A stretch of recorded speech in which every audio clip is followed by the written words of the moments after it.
आजच्या या मंगलमय प्रसंगी बुद्धभूमी मावसाळा येथून निघालेल्या धार्मिक धम्मसहलीतील सर्व उपासक या ठिकाणी नालंदा विश्वविद्यापीठ बघण्यासाठी या ठिकाणी पोहोचलेले आहेत। या ठिकाणी आपल्या उपासकांनी तिकीट या ठिकाणी बुकिंग केलेलं आहे। तिकीट घर आहे।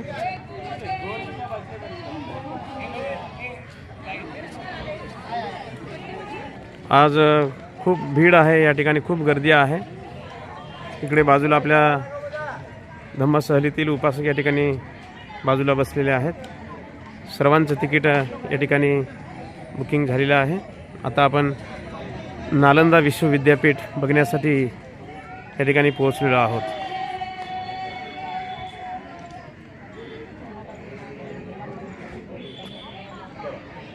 चला सुरू। हां, इकडे बघा। ओके, नमो बुद्धाय, जय भीम। मैं अनिल कुमार इस पावन भूमि धरती पे आपका बहुत बहुत स्वागत करता हूँ। जहाँ आज आप आए, आप जानते हैं यहाँ बुद्धा भगवान आए, बुद्धा भगवान बैठे, अतः इस पवित्र धरती पे आपका बहुत बहुत स्वागत है। साधु स्वागत है ऐसे गुरु जी का, जिनके द्वारा खुद हम लोग बहुत कुछ बोलना सीखा, जानना सीखा। और ग्रुप लीडर बहुत आते हैं, लेकिन गुरुजी जैसा ग्रुप लीडर बहुत कम आपको मिलेंगे। ये बहुत नसीब की बात है कि आपके साथ ये गुरुजी जुड़े हैं। ग्रुप लीडर तो बहुत आते हैं, हर बार अकबक कर करके चले जाते हैं। इतना शांति प्रिय ढंग से घुमाने वाले बहुत कम ग्रुप लीडर हैं। तो बहुत बहुत स्वागत है गुरुजी। जय हो मंगल। ये नालंदा बौद्ध विश्वविद्यालय है। इसकी कहानी बुद्धा भगवान के समय से शुरू होता है। जब यहाँ आम का बागीचा था, यहाँ बुद्धा भगवान आए। बुद्धा भगवान ने दो शिष्य बनाया, मोगलाना एंड सारीपुत्रा। मोगलाना, जिनकी समाधि सांची स्तूपा मध्य प्रदेश भोपाल में है। यहाँ पे सारीपुत्र का स्तूपा है, जिसे हम लोग देखने जा रहे हैं, जहाँ सारीपुत्र का जन्म भी हुआ और निर्वाण भी हुआ। तो सारीपुत्र के राख को रख करके सम्राट अशोक ने पहले यहाँ एक स्तूपा बनाया। उसके बाद ये बौद्ध विश्वविद्यालय बना। बौद्ध विश्वविद्यालय का निर्माण 5वीं शताब्दी में मगध के राजा कुमारगुप्त ने किया था। 7वीं शताब्दी में कन्नौज के राजा हर्षवर्धन इसका विस्तार किया था। फिर 9वीं शताब्दी में बंगाल के राजा देवपाल ने नालंदा का पूर्ण विस्तार किया। इस तरह से नालंदा 5वीं, 7वीं, 9वीं 200 साल के अंतराल में 3 बार बनता रहा। विश्वविद्यालय की एरिया 10 किलोमीटर लंबा उत्तर से दक्षिण, 5 किलोमीटर चौड़ा पूरब से पश्चिम था। एक साथ यहाँ 10,000 बौद्ध विद्यार्थी और 1,500 प्रोफेसर पढ़ने पढ़ाने के काम में लगे हुए थे। 500 से लेकर के 1200 ईस्वी तक, यानी 700 साल तक नालंदा पूरे दुनिया को ज्ञान देता रहा। लेकिन 1200 ईस्वी के अंत में कुछ दुष्ट लोगों का अटैक हुआ नालंदा पर। नालंदा को जला दिया गया। 3 बड़ी बड़ी पुस्तकालय यहाँ थी, जिसका नाम था रत्न सागर, रत्न दधी, रत्न रंजिका। इतनी किताबें थी उनमें। जब जलाई गई, ये अपना बौद्ध विश्वविद्यालय 6 महीना तक लगातार जलता रहा। इतनी किताबें थी। जरा सोचिए कितने बौद्ध धर्म ग्रंथ रहे होंगे जो धू धू कर जलता रहा। चोरी कहीं भी होती है तो चोर को साथ देने वाला लोकल जरूर कोई ना कोई होता है। लोकल ब्राह्मण लोगों ने भी उनको सपोर्ट किया और ये बौद्ध विश्वविद्यालय को जलवा दिया। 6 महीना तक जली। फिर ये धीरे धीरे करके भूकंप में मिट्टी से कवर्ड हो गया, एक पहाड़ के जैसा। अभी 1 वर्ग किलोमीटर एरिया को खुदाई करके निकाला गया है। बाकी एरिया के ऊपर में गांव बसा हुआ है, खुदाई बंद है। हम जो जानकारी आपको दे रहे हैं, कहाँ क्या है जो हम बताने जा रहे हैं, ये हमारी कल्पना नहीं है कि जो मन में आया मैं बता दिया और आप खुश होके चले जाइए। नालंदा के सारे बातों की जानकारी हुवेनसांग चीनी यात्री की डायरी से मालूम पड़ता है, जो यहाँ का छात्र बाद में टीचर रहा था। हुवेनसांग ने जो अपनी डायरी लिखा, आज भी वो डायरी चाइना में है जिस डायरी का नाम है सीयूकी। सीयूकी जिसका शाब्दिक अर्थ है C means Bharat, U means भ्रमण, की मीन्स वृत्तांत, भारत भ्रमण वृत्तांत की जिसमें चर्चा है। उस सीयूकी डायरी में लिखा था नालंदा के बारे में। नालंदा 2 शब्द खंडों का मेल है, नालंग और दा। नालंग का अर्थ होता है कमल का फूल, जो ज्ञान का प्रतीक है। दा मने देने वाला, जो ज्ञान देने वाला जगह है वह नालंदा। ये नालंग जो है ये पाली वर्ड है, चूंकि विश्वविद्यालय की जो भाषा थी उस समय की अपने बुद्धा भगवान की भाषा पाली भाषा थी। पाली भाषा में पढ़ाई होता था, किंतु विषय के रूप में कला विज्ञान, आयुर्वेद विज्ञान, चिकित्सा विज्ञान, दर्शन शास्त्र, तत्व ज्ञान, खगोल विज्ञान, ये सब नालंदा का मुख्य विषय था। सबसे बड़ी खासियत थी यहाँ फ्री एजुकेशन था। रहना, पढ़ना, खाना, पीना सब राजा लोग देते थे। राजाओं को गांव वाले दान देते थे, प्लस 100 गांव का जो रेवन्यू आता था वो राजा इनको दे देते थे। कितनी गौरव की बात है अपने लिए। आज इतना एडवांस युग होते भी विदेशों में कहीं फ्री शिक्षा नहीं है, जो हमारे यहाँ आज से 1600 साल पहले फ्री शिक्षा उपलब्ध थी। पूरे दुनिया का लाभ इसका ले रहे थे। विश्वविद्यालय 700 साल तक अस्तित्व में रहा, 5वीं शताब्दी से 12वीं शताब्दी तक। यहाँ 17 बड़े बड़े विद्वानों का नाम आता है जो टाइम टू टाइम नालंदा के हेड हुए, जिनका नाम है नरोपा, तिलोपा, विरूपा, मरपा, गुरु पद्म संभवा, शांति देवा, शांति रक्षिता, आर्य देवा, वसुबंधु, अशंगा, धर्म कीर्ति, सुविष्णु, नागार्जुन, चंद्र कीर्ति, शीलभद्र, अतीश दीपंकर, बेरोचना, ये सब बड़े बड़े स्कॉलर थे नालंदा। इन सारे बातों के साथ नालंदा का एडमिशन प्रक्रिया लेकिन बहुत कठिन था, तो यह भी किसी अच्छे संस्थान की एक अच्छी बात है। नालंदा विश्वविद्यालय में एडमिशन के लिए 4 बड़े बड़े गेट हुआ करते थे, जिस गेट पर द्वारपाल टेस्ट परीक्षा लेते थे। यदि छात्र उनका सही जवाब देते थे तो एडमिशन होता था, मीन्स एडमिशन टेस्ट। जरा विचार कीजिए, जरा सोचिए, जहां का द्वारपाल इतना टैलेंट हो, जहां का गेट कीपर चपरासी परीक्षा लेता हो, भला उनके प्रोफेसर प्रिंसिपल कितने विद्वान रहे होंगे। लेकिन अभी तक नालंदा का ओरिजिनल गेट नहीं मिल सका है, क्योंकि मात्र 1 ही वर्ग किलोमीटर की खुदाई जिसका ये बाउंड्री वाल है, बाकी जमीन देखिए अभी भी दबा हुआ है, इसकी खुदाई नहीं चल रही है।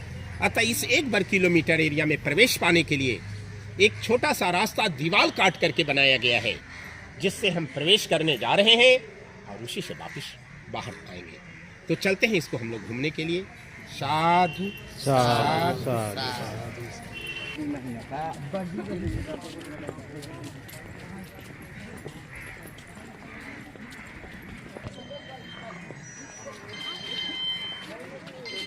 हाँ पिंटू, हाँ बोलो।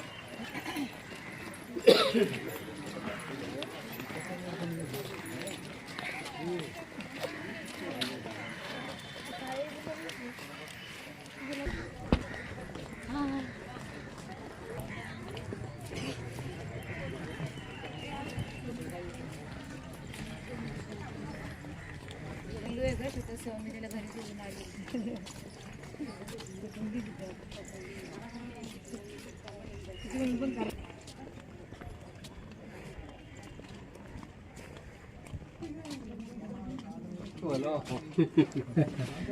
tần trà vậy phaญี่ปุ่น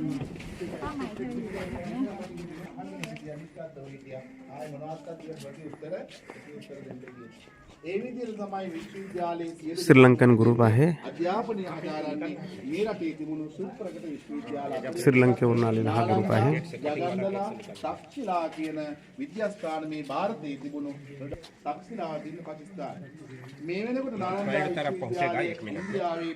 ये नालंदा का नया गेट था। ओरिजिनल गेट जब नहीं मिला, ये दीवार काट करके रास्ता बनाया, इसमें सीमेंट का सपोर्ट बाद में दिया। ये छोटा छोटा गड्ढा, ये गड्ढा नहीं कमरे हैं। एक एक कमरे में एक एक लोग रहते थे। वो दरवाजा था, हम छत के पास में खड़े हैं। जब ये बिल्डिंग टूट जाती थी, दूसरा राजा इसे बंद करके इसके ऊपर दूसरा या तीसरा फ्लोर बनाते थे। ये बहुमंजिली इमारत थी। ये पहला फ्लोर, वो दूसरा फ्लोर, ऊपर का फ्लोर नष्ट हो गया।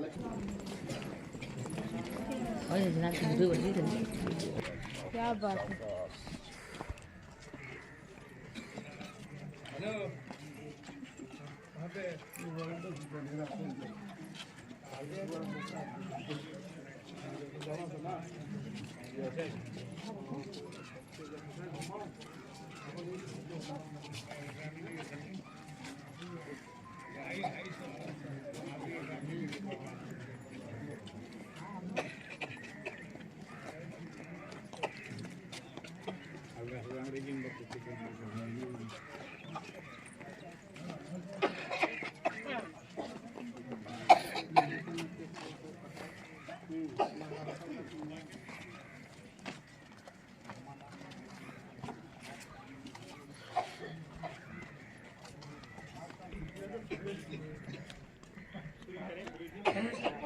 जहाँ लोग रहते, पढ़ते, खाते, पीते थे, बौद्ध विहार।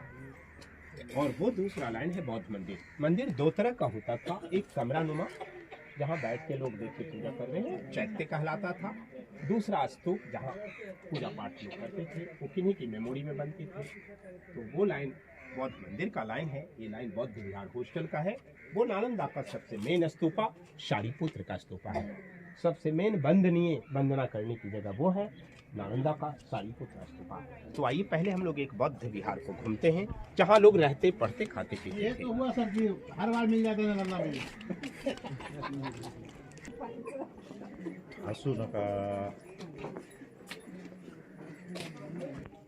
जहाँ एंट्रेंस पे दोनों तरफ में भगवान बुद्ध की मूर्ति थी। लोग अंदर जाते थे या बाहर आते थे, मूर्तियों को नमस्कार करते थे। इनका मंत्र होता था नमो तस्य भगवतो अरहतो सम्मा सम्बुद्धस्य बुद्धं शरणं गच्छामि धम्मं शरणं गच्छामि संघं शरणं गच्छामि। इसके बाद ही लोग जाते आते थे।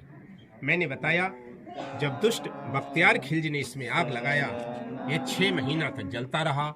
ये जलने का ओरिजिनल दाग है, जो जगह जगह पे ईंट पिघल भी गया है। टेम्परेचर इतना हाई था, ईंट भी इनका पिघल गया। विश्वविद्यालय में अभी जो बचा हुआ अवशेष है, टोटल 75% एकदम ओरिजिनल है। वो 25% बाद का है, जिसमें सीमेंट आप देख रहे हैं। ओरिजिनल है, जो लगता ईंट के ऊपर ईंट चिपकाया है, जबकि चूना, सुर्खी माटी, बेल का रस, गुड़, उड़द की दाल लगाई जाती थी।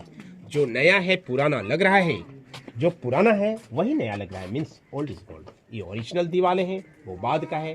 दोनों में कितना फर्क है देखिए।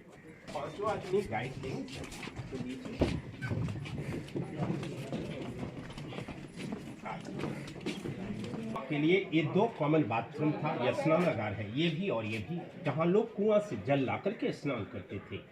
इनका ड्रेनेज सिस्टम देखेंगे हड़प्पा मोहनजोदड़ो सभ्यता की जैसा। ये नाली उधर से ढाल हो गया है। सीमेंट बाद का है, सिस्टम पहले का है। ये इनका ओरिजिनल वाला दीवार है और ये बाद वाला है। देखिए जो बाद वाला है वही टूट रहा है, पहले वाला कितना अच्छा है, स्मूथ है, देख सकते।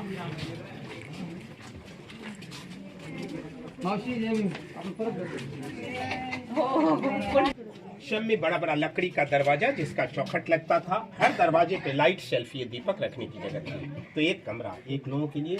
ऐसा एक ब्लॉक में 108 कमरे थे।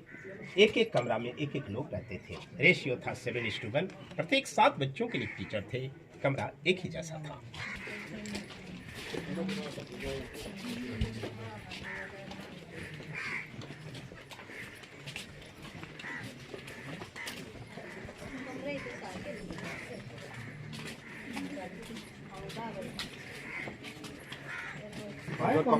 ठीक है सर, जस का तस हम बना।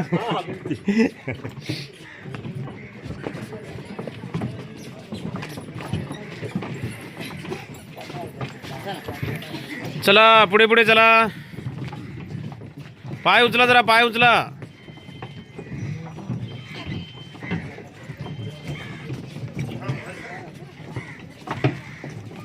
इकडे इकडे इकडे.